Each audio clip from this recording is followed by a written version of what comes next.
And good morning. It's 7:04 on this Tuesday, September 13th. It's time to head to Studio B for Coleman and Company. Hello, everybody, and welcome. We welcome you. I looked at my car's thermometer. Did it say 57, I believe? Well, it may be off a little bit. It's an old car. You know how that goes. We are on the air, of course, each Tuesday at this time for Vanderbilt Wilson County Hospital.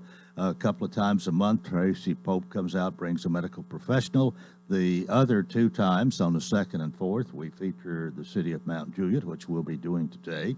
And on the 5th, when there's a 5th Tuesday in the month, it's whatever comes up. But that's the way we do it.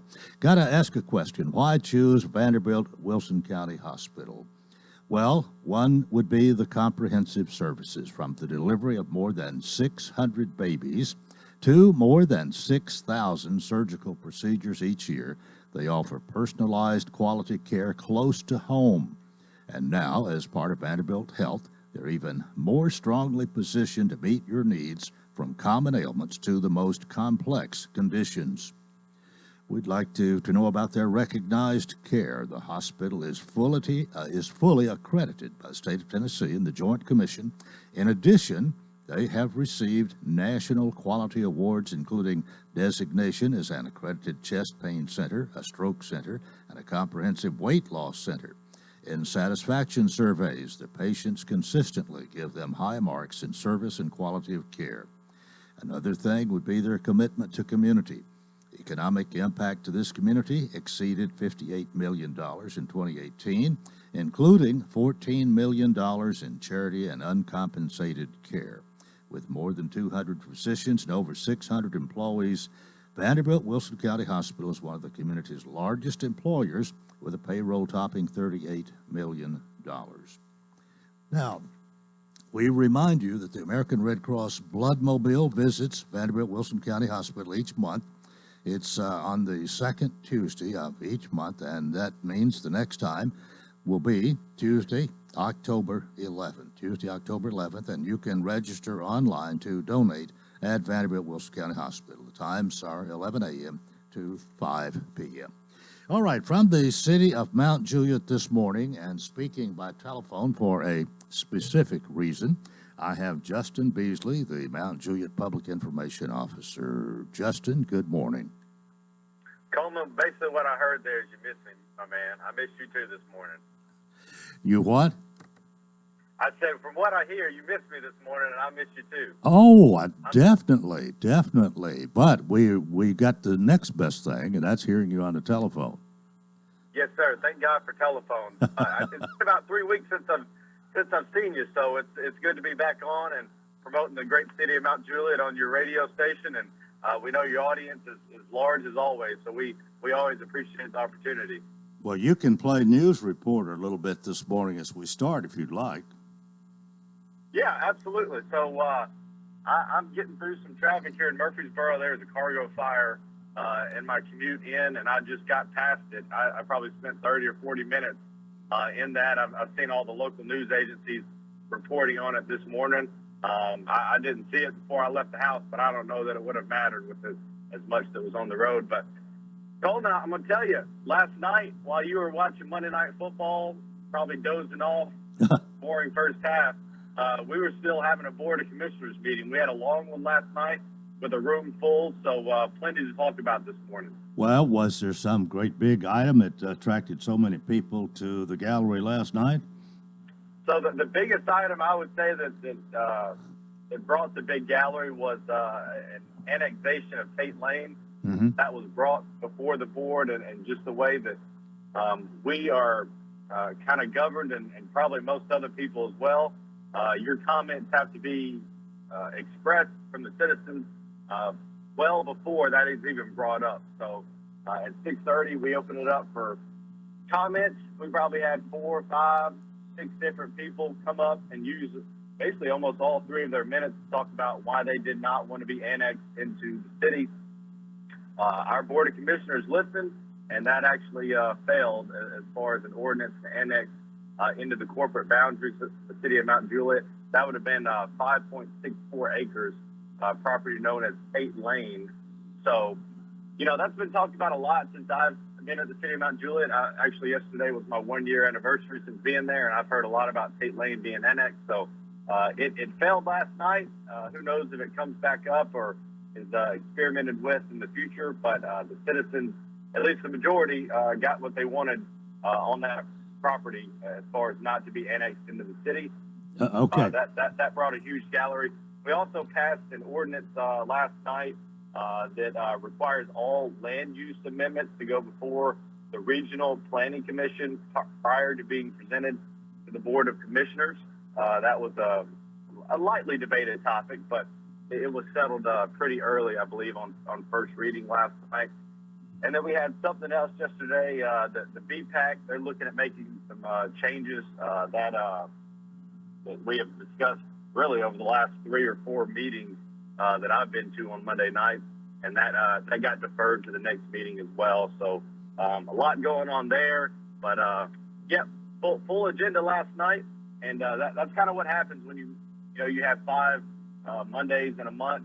You kind of miss a meeting. You got 3 weeks to go, and a lot winds up getting on the agenda. So a lot to talk about with the city of Mount Juliet. All right, I want to go back to this annexation thing. First of all, was the vote unanimous against the annexation?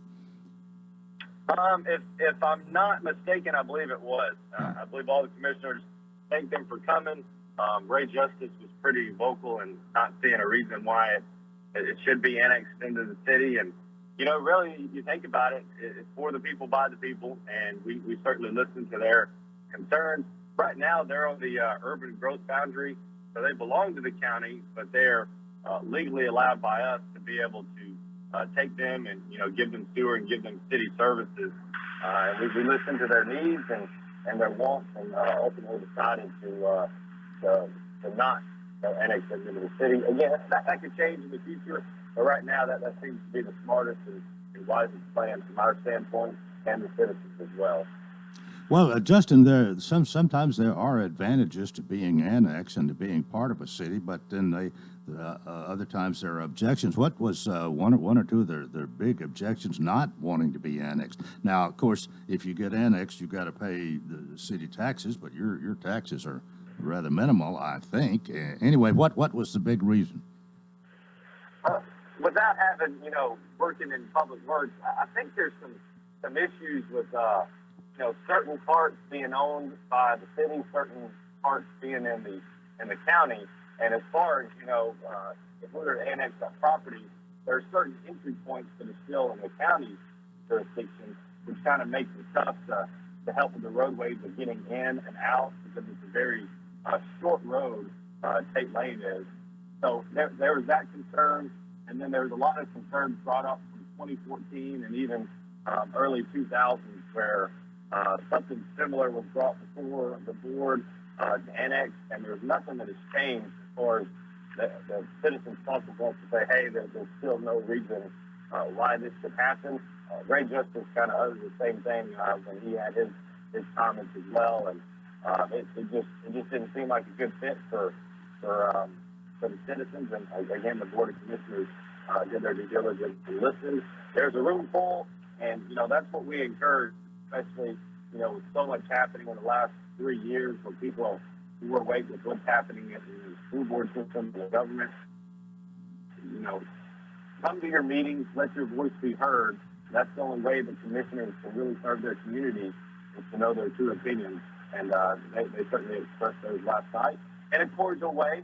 And we all wind up leaving there smiling and thanking each other for expressing their opinions. All right, I got to ask you a question, because I'm wondering something. Are you heading to Lebanon, or are you heading to Mount Juliet? Because, as we expressed earlier, you got delayed by this big fire or explosion, whatever happened this morning. Where are you headed to us, or are you headed to Mount Juliet? I'm on 840, so I'm headed really towards Lebanon. It's just a matter of which exit I want to take, but GPS told me this morning I won't be to you till probably about 7:26 anyway. So that's where I'm headed to both. Well, if all right, if you really want to see us, it's okay if you come on out. We always like to see you. I'm kind of being silly and facetious this morning, but anyway, it's about time for us to take a break. Justin Beasley is the Mount Juliet Public Information Officer and is our guest most second and fourth Tuesdays when we talk about the city of Mount Juliet. We got more coming up. This is Coleman and Company, FM 98.9. And it's 7:14. Let's see what's happening on the roadways. Thanks to our friends at Bates Ford and the Lifetime Brake Pad Guarantee. With the purchase of a brake service, replacement brake pads will be provided at no cost for as long as the customer owns the vehicle. Bates Ford, 1673 West Main. Now in traffic, here's Chuck. Good morning. Latest wreck over here on 24 westbound. It's going to be near 440. It looks like it just happened between Briley and 440 on 24 westbound. All that's going to do is aggravate that traffic trying to get in from Rutherford County, and it's already been a mess, and it still is down to one lane from an earlier truck fire. Out here in Rutherford County, it's just inching along through here on 24 westbound at Highway 96. Give yourself extra time leaving Murfreesboro. Hey, Ripley's is hiring for all 10 attractions in the Smoky Mountains. Check them out at ripley's.com. I'm Commander Chuck, your on-time traffic. Renewal happens here at Lebanon Center for Rehabilitation and Healing. Lebanon Center for Rehabilitation and Healing has experienced new leadership and a new atmosphere. Same location in the heart of Lebanon, 731 Castle Heights Court on the Castle Heights campus. Lebanon Center for Rehabilitation and Healing is providing 5-star clinical outcomes to short-term and long-term care residents. Call 615-444-4319 for a tour and to experience the new culture. Renewal happens here at Lebanon Center for Rehabilitation and Healing. And now, a moment of silence to remember our dear friend. Sorry. Oh, man. Life can be uncomfortable. Your home doesn't have to be. With a wide range of air conditioners, furnaces, and heat pumps, Rheem makes it easy to feel comfortable, even when you can't be comfortable. Financing available through TVA's Energy Right program and your local power company. Call Randy's Heat and Air 237-3604. Contact Stephen Lowry Land Clearing for all your land clearing needs. Whether it's clearing trails for ATVs, reclaiming pasture, or clearing your land of brush and trees, Stephen Lowry can get the job done. He works closely with customers, adjusting to make changes as you want. Stephen Lowry will give you quality work at a price that you could afford. He will also beat any written estimate. Call Stephen Lowry at 615-970-8154 for all your land clearing needs. That's Stephen Lowry Land Clearing, 615-970-8154. What is your passion? How can you use that passion to enrich your community? Hi, this is Melanie Minter, President and CEO of the Lebanon-Wilson County Chamber of Commerce. Your chamber is the resource for making connections to fulfill your passion. Whether education, nonprofit, agriculture, entertainment, or government relations, Wilson County offers a place for you to be involved. Your chamber connects businesses, individuals, and your passion to the community. We have an enthusiasm for excellence. Join us and catch the spirit. Call or visit our office at 149 Public Square in Lebanon. And we continue here on a Tuesday morning. Our program presented by Vanderbilt Wilson County Hospital. And Justin Beasley is on the phone. We're talking about the city of Mount Juliet. Anything else you want to discuss or maybe get in depth more about last night's Board of Commissioners meeting for Mount Juliet, Justin? Not a ton to get into. I mentioned earlier we discussed, changing some stuff with the BPAC.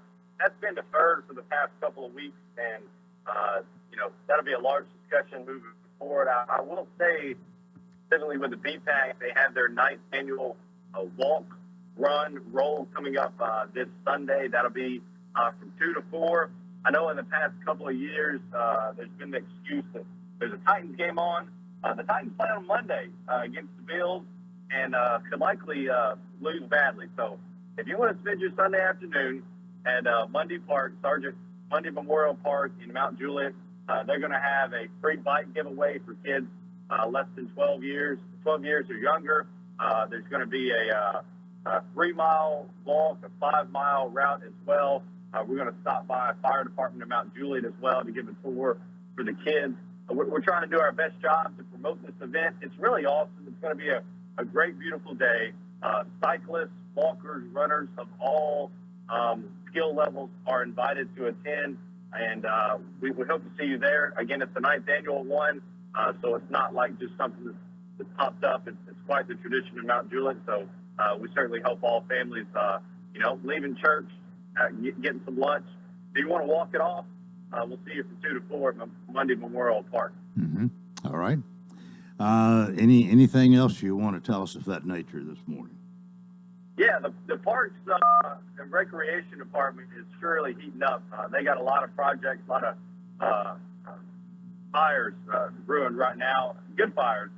Right now, Cedar Creek Greenway, we've done an update recently on Facebook. That's going to be 0.8 of a mile, about 100 linear feet of boardwalk. That is a greenway that starts at Golden Bear Gateway that goes all the way to Charlie Daniels Park, and it borders alongside Cedar Creek. You can actually see the time lapse if you go onto our Facebook pages at this moment. But that's been under construction for about more than a year. We're going to debut that probably late October. We're going to have a ribbon cutting. Early November will be complete. So we certainly want our community to realize that we are trying to get as many walkways as possible and really connect the city where you can travel on foot just about anywhere, not only in Mount Juliet, but to our surrounding counties as well. That is an important thing in today's time. Also, Hamilton Vincent Park, that's by Victory Baptist Church. We got to get you out to see some of these fields, Coleman.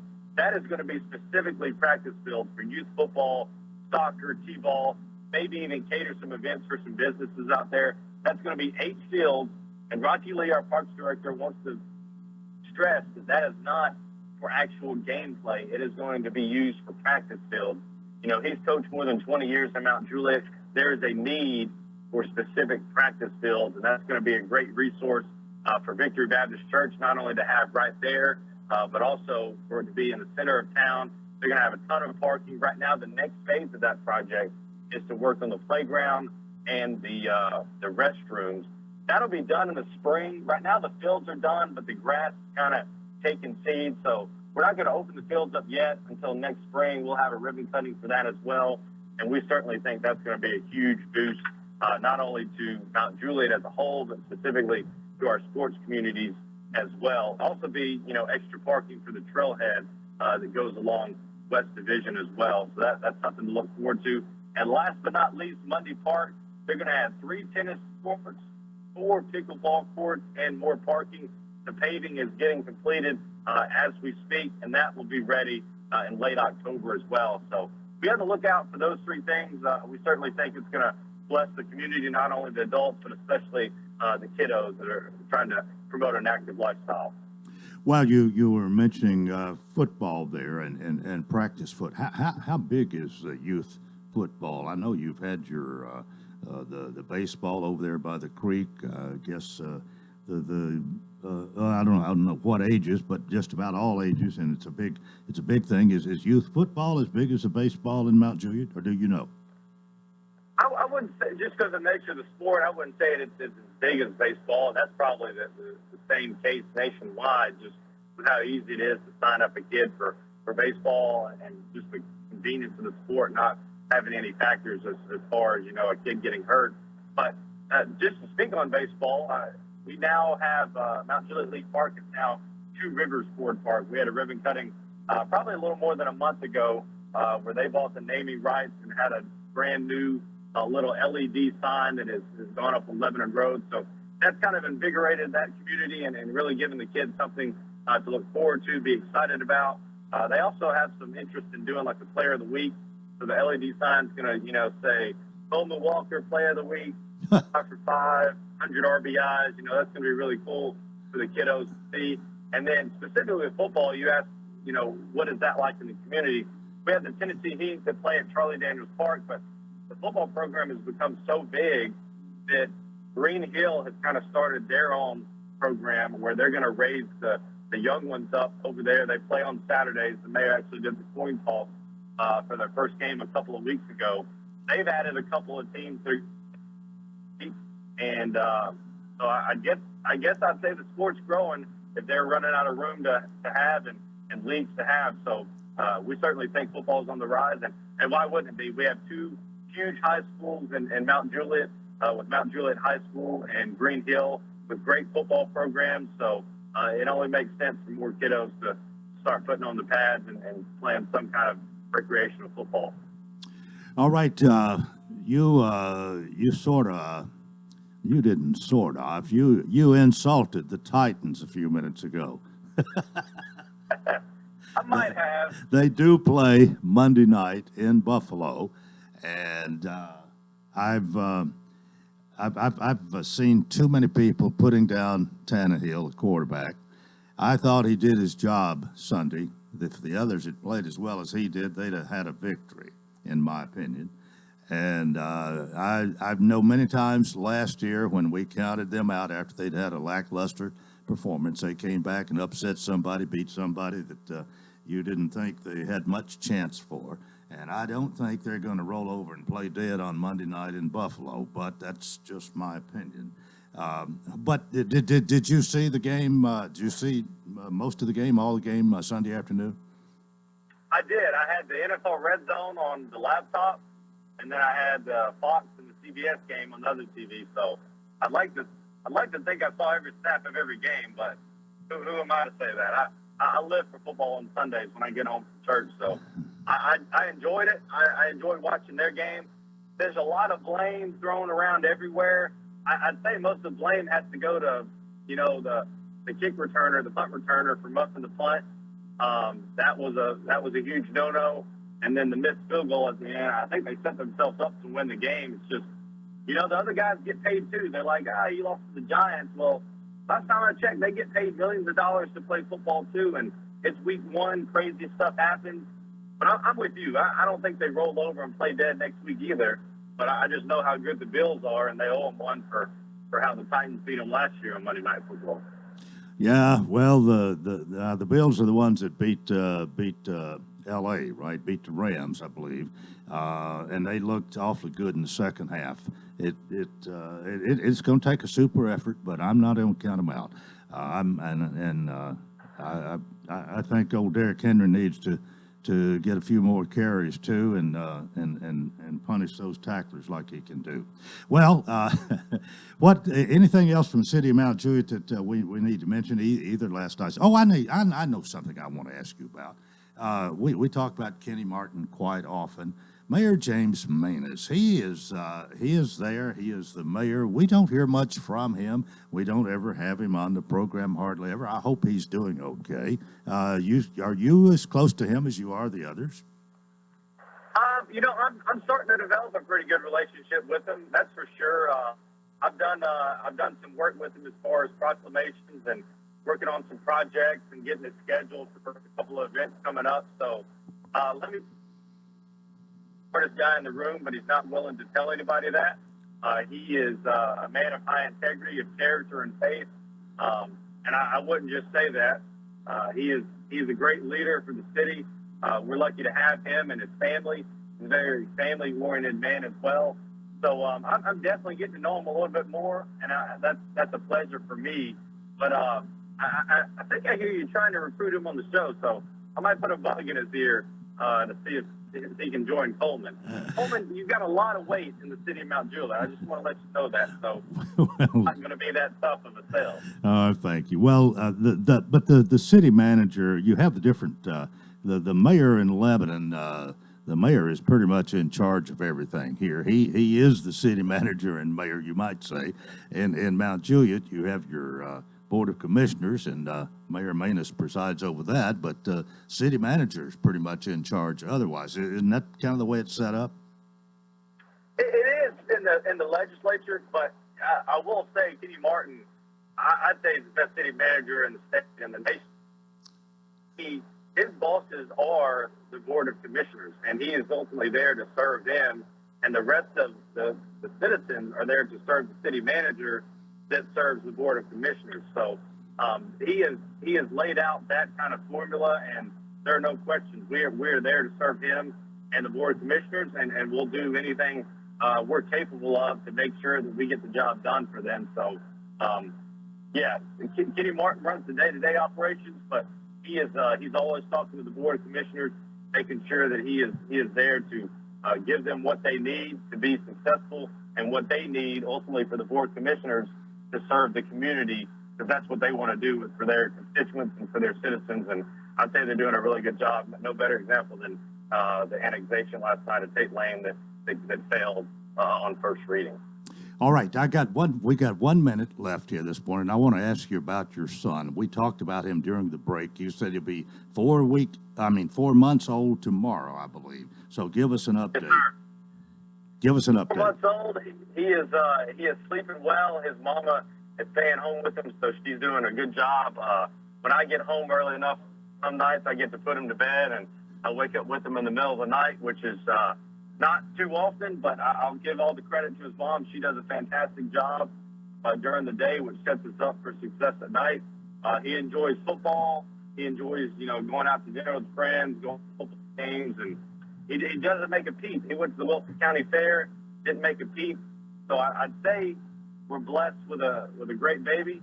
Now, Lord willing, maybe the second one doesn't behave as well, but we will take the blessings as they come, and he's certainly been a great one to have. So, Coleman, I appreciate you asking.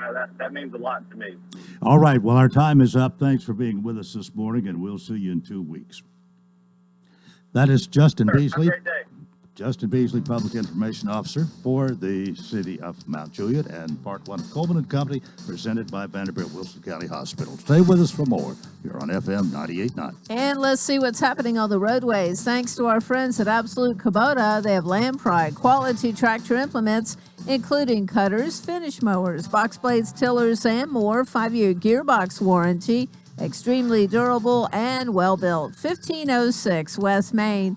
Now at traffic, here's Chuck. Good morning. Still very slow go out here on 24 westbound. Trying to get past Highway 96. Hopefully it'll start to move a little bit better here in the next few minutes, but it's been crawling through Rutherford County this morning. We had a truck fire earlier. Just wrong place, wrong time there on 24 westbound. Again, at Highway 96, it's in its clearing stages. I still see that wreck there slowing down traffic on 24 westbound just before you get to 440. Again, that's got traffic really slow. The best Tennessee Tailgate t-shirts are now here and available just in time for football season. Check out RockyTopTNShirts.com. I'm Commander Chuck with your on-time traffic. At Vanderbilt Wilson County Hospital, world-class care is a heartbeat away.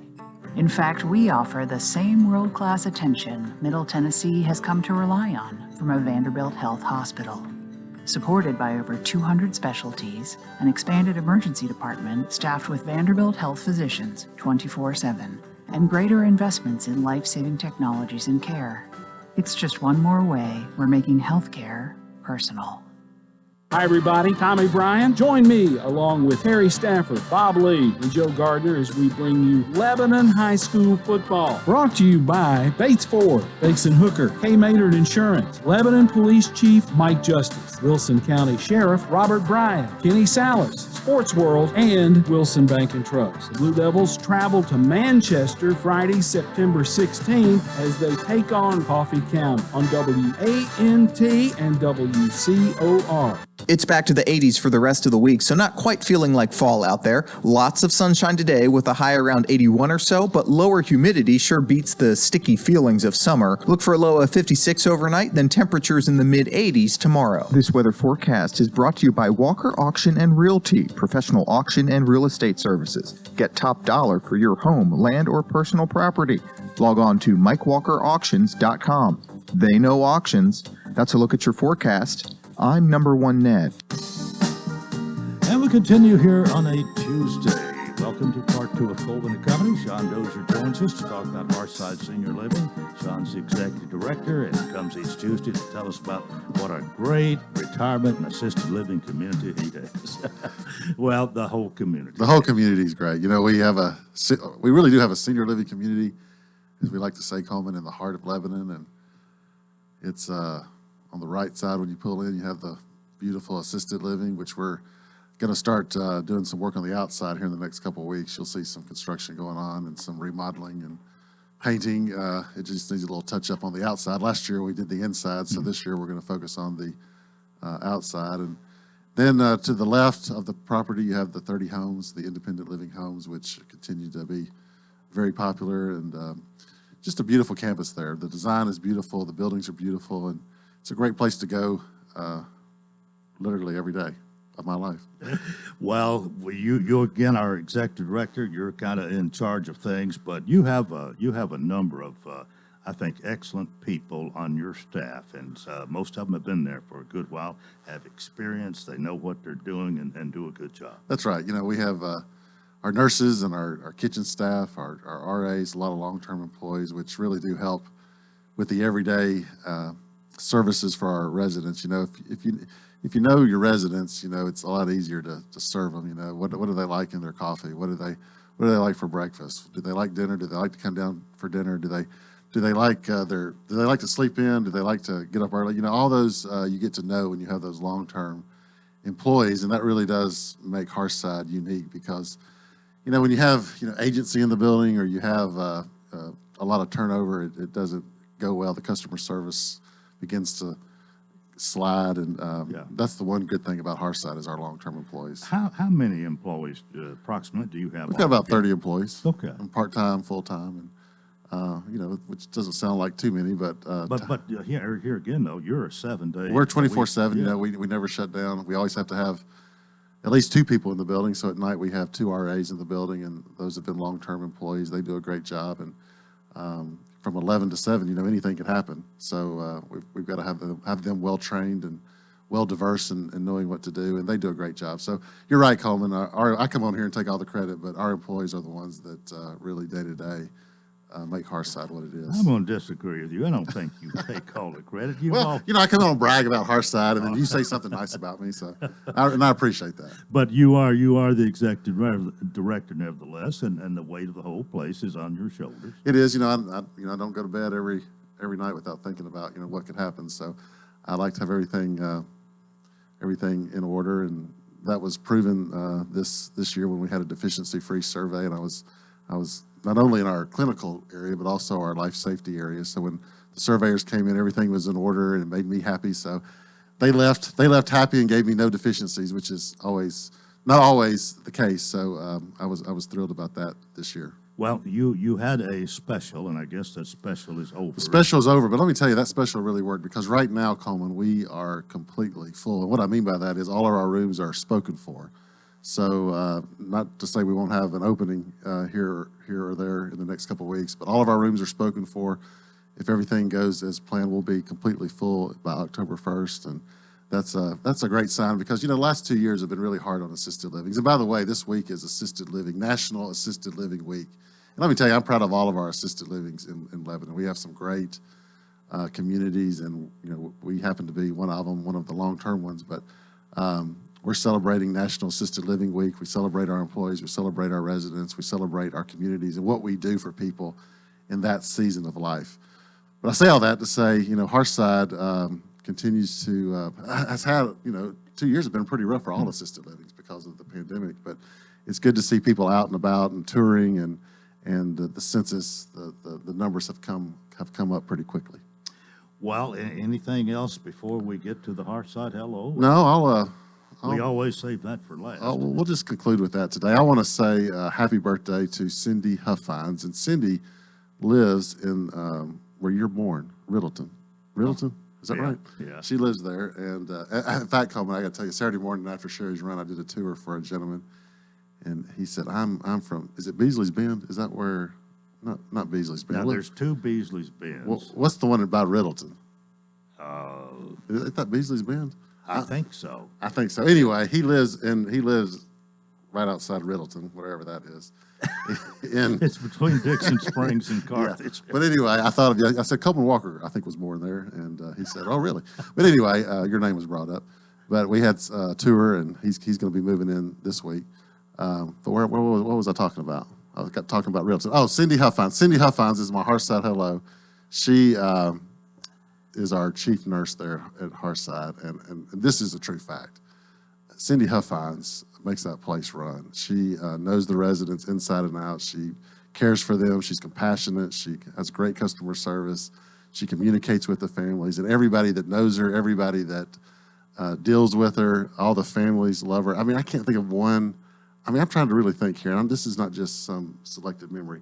I cannot think of a negative thing anybody has ever said about Cindy Huffines. She's been there almost 9 years now, and great. And she is just fantastic. It really is the heart in Hearthside, and I wanted to say happy birthday to her. Her birthday's today, and we're going to celebrate with her later today. Happy birthday and a hearth-side Thank hello. you. Thank Cindy you. Huffines. Cindy Huffines. Yep. All right. Okay. When it's time for a helping hand, it's Hearthside Senior Living. 615-443-1994 or hearthsideliving.org. You'll find all the information there, not only about our assisted living, but also our independent living. All right. See you next week. See you next week. Thank you so much. That is Sean Dozier, Executive Director, Hearthside Senior Living, and we're about 21 before the hour. Jeff Luttrell is our Director of Schools for Wilson County, and he is here this morning. There was a school board meeting last night. He's going to tell us about that. I don't know whatever comes up. Jeff, good morning. Good morning, Coleman. Good to see you again. I hope things are going well. They are off to a good start, school year. Always exciting times to get back in the routine, and we've been in, I guess, 5 or 6, going on 6 weeks, I guess. Yeah, I was just thinking, it's been, do the report cards still come out every 6 weeks? Well, we're on a 9-week grading period, but we got progress reports inside of that. So 4.5. So some of those are already happening. Nothing stays the same. That is correct. When I was in school 100 years ago, it was every 6 weeks you got that report card, but a little bit different now. But off to a good start. Is there any really big hurdles that you've had to overcome in these first 6 weeks here? Well, of course, teacher shortage Yeah. and worker shortage. It's not just teachers, but we're experiencing a shortage of teachers. We've got 30-some positions still open, still posted. We've done a good job of hiring people. We've hired 256 new teachers. So we do have some teaching positions open. We have some EA positions open. Of course, cafeteria, bus drivers. We're better shape than we were last year, but we still could use more bus drivers and more cafeteria workers. And so that's been a challenge here for the last couple of years. And I don't know if it's going to change. Everybody I encounter, regardless of the industry they're in, workers seem to be a premium right now. Yeah. Well, what all happened at the board meeting? Well, we did have a work session before and combined with a meeting, so we had another, I think it was a 5 or 6 hour ordeal, but it went well. We had our new board members. What time did you start? We started at 5 at the work session, and I think it was after 10 when we got out. So you missed Monday Night Football. I did. I heard y'all's conversation, and I don't even know what you're talking about. I don't know that you missed too much, but anyway. But we did. Our new board members. We've got 2 new elects, Mr. Joe Padilla and Dr. Beth Myers, come on the board, and so it was their first board meeting, and so that went well. And one of the first things that happens annually is the election of chairman of the board and the vice chair, and Mr. Larry Thomason's been, I don't know how long he's been the chairman, but for a while. A good while. And he's been served Wilson County Schools for a long time.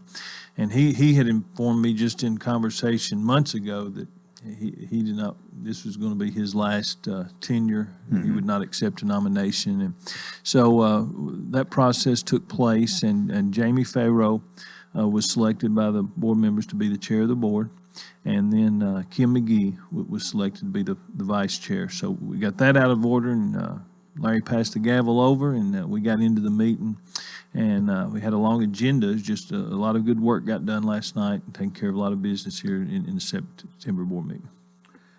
How are finances right now? I mean, you're always wondering about that and looking at it. And I mean, we're in a process, I guess, of thinking of school building, and there's this. You're probably one of the biggest employers in the county. There's a lot involved in our Wilson County Board of Education. There is. It's a big operation. We're over 2,500 total employees now. We're over 20,000 students. We've hit that mark, and we continue to grow. So it's a big operation. A lot of people don't realize how big of an operation it is. I don't know that I realize, and I've been in the system for a long time, but it's a big operation. There's a lot going on. There's a lot of moving parts. And to answer your question, finance, last year with our budget, we brought a balanced budget, and we feel good about where we're at within our operating budget. When you talk about building schools, that gets into that's not in our general operating budget. That is strictly through the county commission. They fund that. And so then when you look at building schools, you've got to look at where you're at with the entire county and what they're capable of doing, handling bond money and those kind of things. And I think we're solid. I'm not seeing anything. Of course, I do watch that closely. And one of the big things that we're blessed with where we live and all that's been done from Mount Juliet to Lebanon to with our economic situation is we have new businesses, we have businesses coming in, we have a lot of people coming in, and that raises our tax base, just by pure number, and then our revenues keep holding even through this pandemic. It's been amazing to watch the revenues come in. So we think we're in a good spot, but we have to conservatively handle that and watch that and not. Well, let me ask one other thing. We'll go to a break here. You're talking about a shortage of really, there's been times you've had a shortage of teachers, of bus drivers, of, I guess, cafeteria workers, probably custodians, the whole 9 yards. When there's a shortage there, what does that do to your checkbook? If you're not there, you're not paying them, but you have to have some substitutes, or maybe people get overtime. I just wonder how that goes. Well, you are correct. If you've got a position open and it's in your budget that you budgeting, then you don't have that expenditure going out. But one of the things that we did last night, or that I'm doing, is we're taking for a special education, because you've got federal law mandates that you have to meet the needs of those students. So, and part of that certification, who works with them. So we have 12 openings right now in special education teachers. So our other special education teachers are having to pick up the extra load. And that includes caseloads and all kind of meetings. And so we've looked at, after this first month, looking at what you said, I'm glad you brought that up, because that's what you've got to do.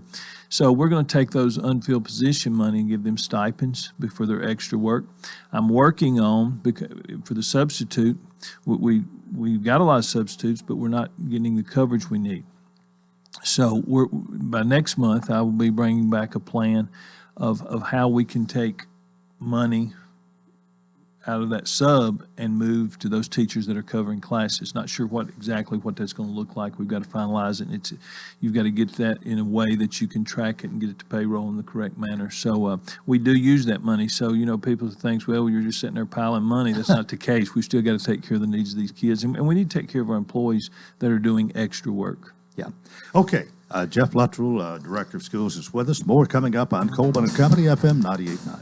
And at 7:47, let's see what's happening on the roadways. Want to thank our friends at Bates Ford and the Works Vehicle Checkup. They'll make sure your vehicle is ready for any road. It's $49.95, up to 5 quarts of oil, tax and disposal, tire rotation, safety check too. 1673 West Main. Now at traffic, here's Chuck. Good morning. It is looking a little bit better with that traffic flow on 24 westbound, trying to get past Highway 96 from an earlier truck fire we had to deal with in Rutherford County. They're wrapping up this crash in a terrible spot over here on 24 westbound, right near 440. That's why it's a little bit slow between Harding Place and 440 on 24, continuing in from town there on westbound on 24. Give yourself a little bit of extra time out here. It's been busy. It's heavy coming in from Wilson County right now on I-40 through Mount Juliet. Ripley's is hiring for all 10 attractions. Check them out online at ripleys.com. I'm Commander Chuck with your on-time traffic. Welcome to Hearthside Senior Living, Lebanon's unique senior living community designed for seniors to age in place, all within a safe, comfortable, and Christian environment. Beautiful retirement homes designed for an independent lifestyle with maintenance-free living. Hearthside Senior Living also continues the excellent tradition of assisted living for those seniors who need additional services. Hearthside Senior Living, an independent retirement community and assisted living community, all on one campus in the heart of Lebanon. Call 615-443-1994 for a tour.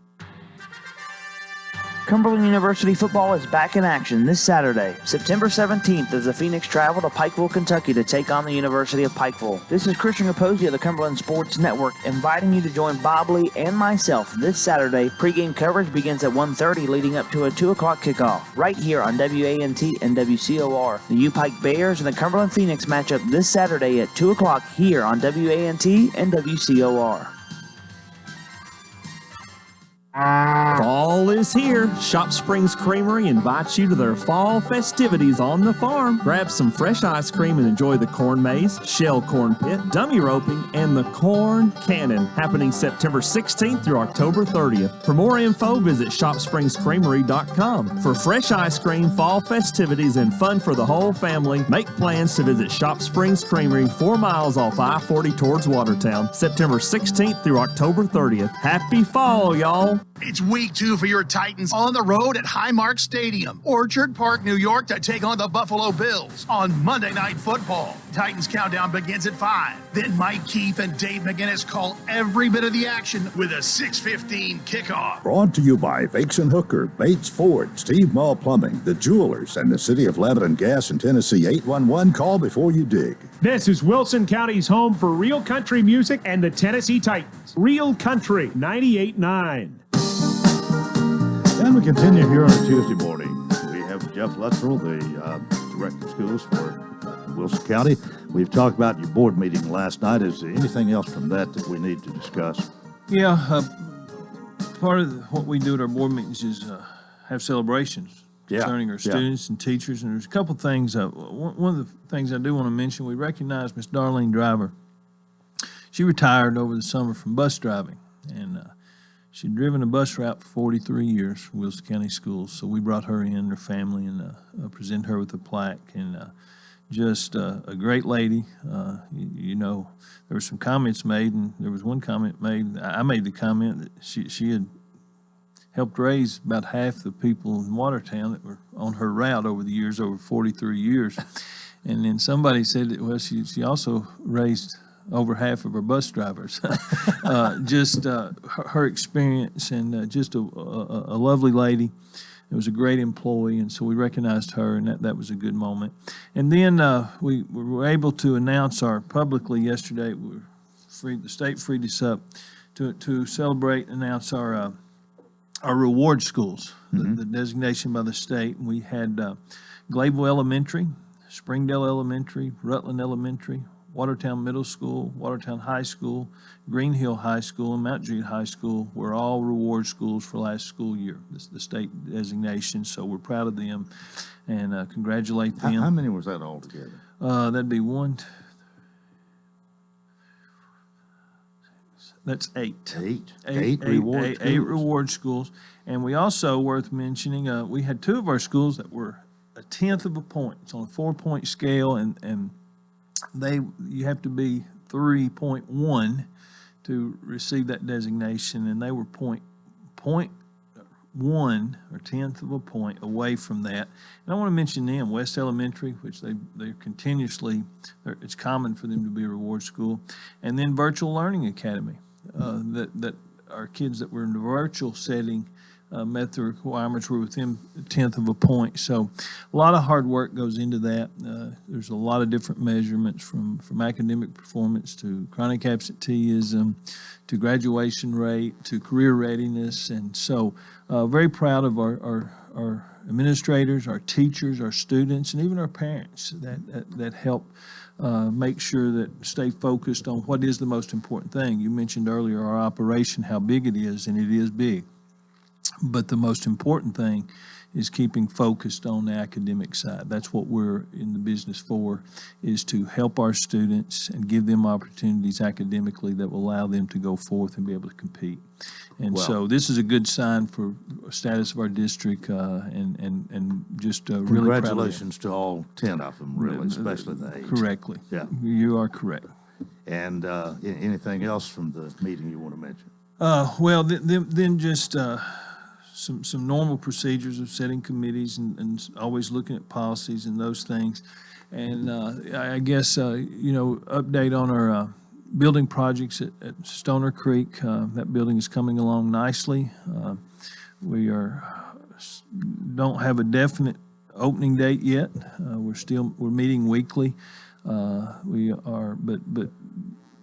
with where it's at, there's a really good possibility we're going to get in that building this fall. And that's our goal.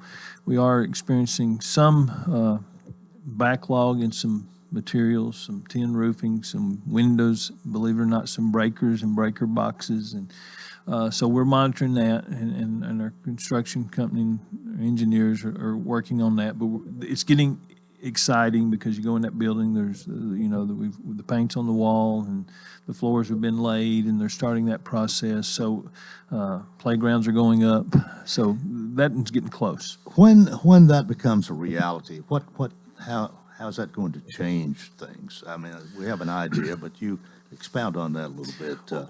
Well, Stoner Creek, it gets us, it gets those students out of that portable they're in, and then they're in the one wing that was not damaged during the tornado. So that gives them a home, and those teachers have been through so much, and that administrator, and those students and the families, and they've been wonderful in working with us. There's been a lot of grace showed by a lot of people to make that work. So we want to get them in their building. That'll be the first thing, and it will, of course, with the design of it. One of the great things is that FEMA room, that shelter.